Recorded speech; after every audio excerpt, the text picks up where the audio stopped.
Assalamualaikum warahmatullahi wabarakatuh. Innalillahi wa inna ilaihi raji'un. Telah berpulang ke rahmatullah Ustadz Yahya Walouni pada hari ini, hari Jumat 6 Juni 2025. Jadi beliau meninggal di mimbar Masjid Darul Falah Minasa Upa Gunung Sari, Ropacini, Makassar ya. Jadi insya Allah kalau kita lihat ya, beliau husnul khotimah. Coba kita baca sedikit kronologi wafatnya Ustadz Yahya Walouni. Jamaah ungkap isi khutbah terakhir ya.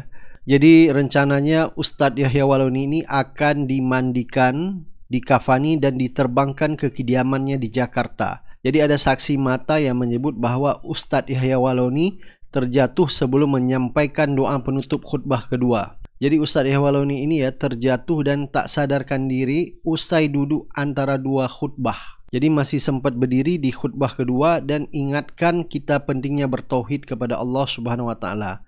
Ini yang menceritakan ini sekretaris pengurus Masjid Darul Falah yang bernama Harfan Jaya Sakti. Jadi kronologi kejadian menurut sekretaris masjid tersebut, jadi Ustadz Yahya Walouni duduk di saf pertama ya saat khutbah, menjadi satu dari sekitar 200 jamaah. Jadi ada sekitar 200 jamaah sekaligus saksi mata wafatnya Yahya Walouni. Jadi ada 200 jamaah yang melihat meninggalnya Ustadz Yahya Walouni ya di mimbar. Jadi sebelum memberi khutbah Jumat, pagi harinya Ustadz Yahya Walouni ini memberi khutbah Idul Adha di sebuah masjid di pusat kota Makassar. Bersama istrinya Siti Mutmainnah, umurnya 34 tahun. Jadi Ustadz Yahya Walouni ini sebelumnya menginap di Hotel Prima Samratulangi Makassar, sekitar 9,7 kilo dari Masjid Darul Falah.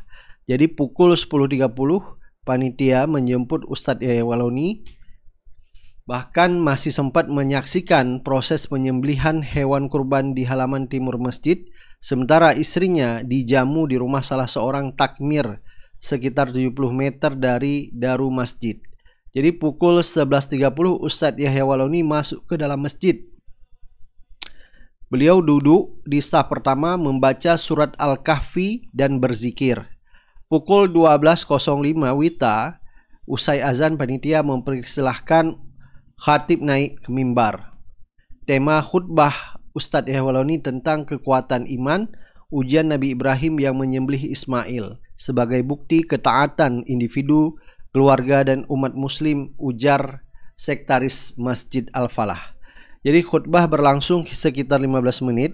Jadi jamaah sudah memadati masjid hingga lantai 2. Pukul 12.25 WITA, usai khutbah pertama, Ustadz Yahya Walouni kembali berdiri dan menyampaikan khutbah tanpa teks. Usai baca selawat Nabi dan sebelum bacakan doa khutbah terakhir, langsung pegang dada, jatuh di mimbar. Jadi sekretaris Masjid Al-Falah mengira Ustadz Yahya Walouni itu mau minum. Ternyata di saat rukun khutbahnya beliau jatuh. Jadi sontak membuat jamaah yang ada di depan saf pertama maupun saf kedua panik ya, melihat Ustadz Yahya Walouni jatuh terduduk. Dan imam dan para pengurus berlomba-lomba ke depan, kelihatan Ustadz Yahya Walouni sudah tidak sadarkan diri. Dan pada pukul 14 WITA, Ustadz Yahya Walouni dikabarkan sudah wafat.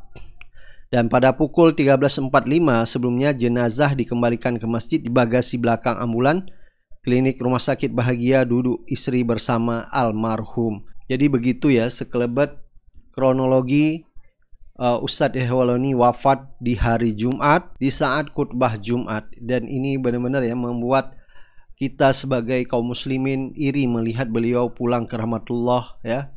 Insya Allah husnul khatimah. Beliau bisa dibilang adalah pejuang. Beliau selalu melabelkan dirinya di dalam beberapa ceramah adalah sebagai Umar bin Khattab ya. Beliau kita lihat sangat berapi-api dalam ceramahnya ya. Memang kalau kita lihat Ustadz Yahya Walouni ini ya, benar-benar tidak mikir dunia sudah ya, benar-benar mengejar akhirat.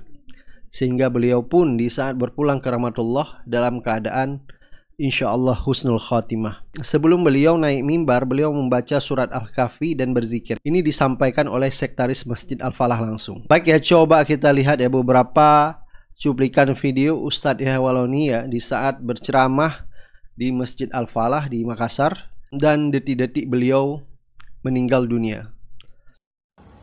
Supaya kau akan mendapatiku, insya Allah tergolong orang-orang yang sabar. Kemudian dilakukanlah penyembelihan itu. Pikirkanlah wahai Ismail, apa yang kira-kira engkau renungkan di dalam hatimu. Mengorbankan seorang anak bukanlah hal yang gampang. Anak semata wayang yang berpuluh-puluh tahun didambakan oleh Ibrahim alaihissalam, dan ketika datang anak ini akan dikorbankan, orang tua tentunya tidak rela. Kita tidak rela apabila anak kita dikorbankan begitu saja.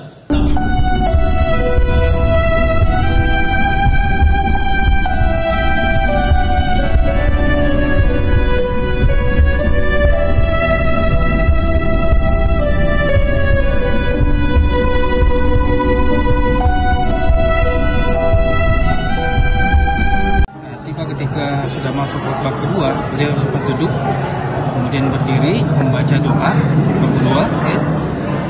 Tidak sampai mungkin 3 menit, 2 menitan lah begitu. Duduk lagi. Setelah khutbah kedua.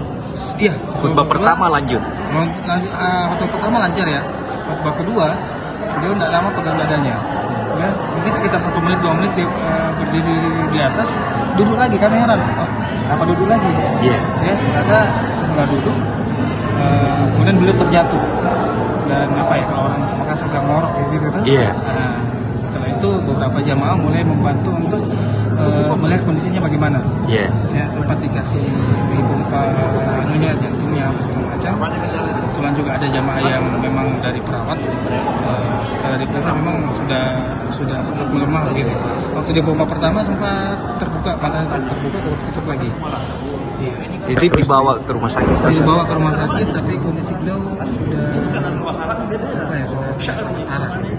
Sudah ini lagi mukanya sudah putih beliau. Jadi meninggalnya di sini atau di rumah sakit? Saya tidak bisa pastikan, cuman waktu sempat kalau kita hanya sentuh tanpa menggunakan alat, mungkin disentuh dalam keadaan panik begitu, mungkin teman bilang sudah tidak ada.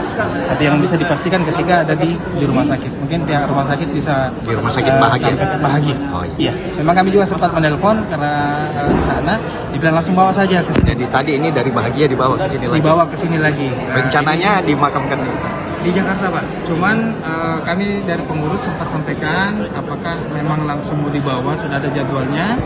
Kalau memang sudah ada jadwalnya jam berapa, supaya apakah mau diselenggarakan di sini jenazahnya, mau dimandikan, dikafani, nanti tinggal diangkat ke sana. Tapi ada Allah mungkin belum didapat. Rumahnya memang di Minasau, Pak Ustaz? Nah, Pak. Beliau ini kan dai nasional, Pak. Iya, jalan datang ke sini khusus. Tadi Hatib di mana tadi? Hatib di Tamalate kalau tidak salah tadi beliau sempat sampaikan. Oh, itu waktu Hayat terus ya, jadi memang sepekan ini beliau ada safari dakwahnya di Makassar. Oh, iya.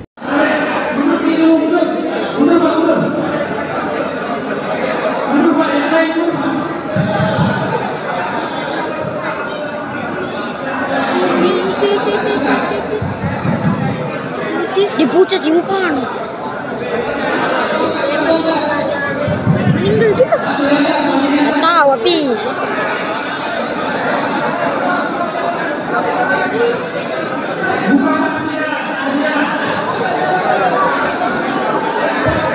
Dari waktu itu apa sih?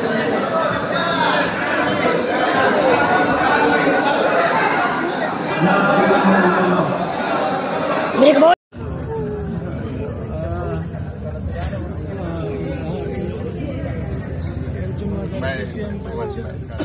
Ya Allah, subhanallah, la ilaha illallah. Ada anunya, sandaran kepalanya mau diturun, ini mau diambil kembali ke rumah sakit. Kayak ada tandunya masjid. Ada biasa baginya masjid. Atur dulu anu kepalanya, siapa tahu bisa. Sajadah. Ada tandunya masjid, sajadah. Yang tebal-tebal masjid punya. Enggak ada punya masjid, tunggu baru diambil. Jangan di video ya. Iya. Jangan ada video. Jangan. Privasinya orang.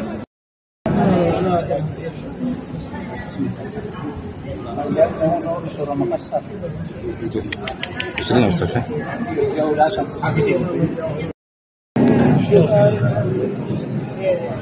La ilaha illallah. La ilaha illallah.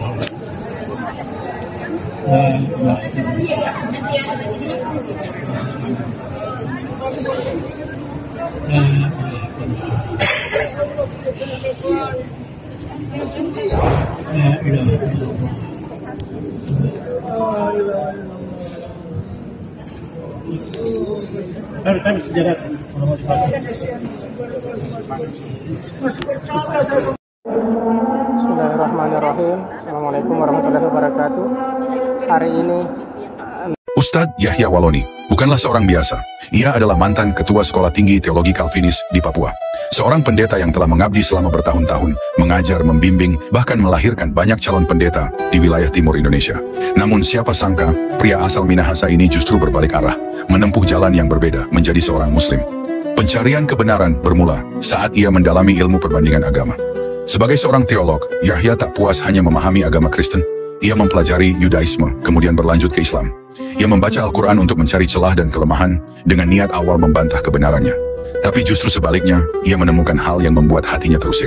Ia melihat benang merah yang sangat jelas. Kisah Nabi Ibrahim, Nabi Isa atau Yesus, dan Nabi Muhammad SAW memiliki kesinambungan yang sempurna dalam Al-Quran. Ia merasa ajaran Islam menyempurnakan nubuat para nabi sebelumnya. Ia mulai mempertanyakan kenapa Isa dipandang sebagai Tuhan dalam ajaran lamanya, padahal dalam Islam, Isa adalah nabi yang agung, bukan Tuhan. Puncak kegelisahannya hadir dalam bentuk pengalaman spiritual tak biasa. Di sebuah sore Ramadan, ia bertemu dengan seorang pria penjual ikan di depan rumahnya. Pria ini berpakaian bersih, bersorban, berjanggut, dan membawa sepeda. Yang mengejutkan, pria ini tak berbau ikan sama sekali. Dialog terjadi secara intens.